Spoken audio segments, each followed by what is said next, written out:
ថ្ងៃនេះផងដែរខ្ញុំបានចូលរួមអប់រំអំពីគម្រោងការពង្រឹងចំណេះដឹងដល់ថៅកែអង្គភាពព្រមទាំងសហគ្រាសផ្សេងៗដែលរៀបចំឡើងដោយក្រសួងការងារខេត្តអយុធយាដោយមានអ្នកមានបទពិសោធន៍ខ្ពស់មកពីក្រសួងការងារធំនៅឯទីក្រុងបាងកកដែលមានការពន្យល់បន្ថែមនៅទៅលើច្បាប់ការគ្រប់គ្រងពលករបរទេសនៅក្នុងឆ្នាំ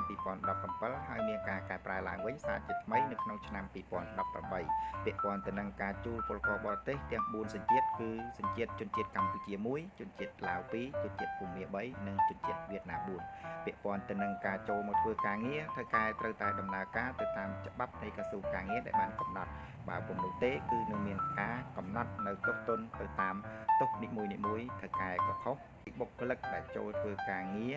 ដែលមិនមានលិខិតធ្វើការងារនោះក៏ខុសមានទោសផាកទៅតាមច្បាប់នៃក្រសួងការងារដែលបានកំណត់ដូច្នេះហើយសូមបុគ្គលិកទាំងអស់ចូលមកធ្វើការងារនៅក្នុងប្រទេសថៃត្រូវតែមានលិខិតធ្វើការងារឲ្យបានត្រឹមត្រូវOkay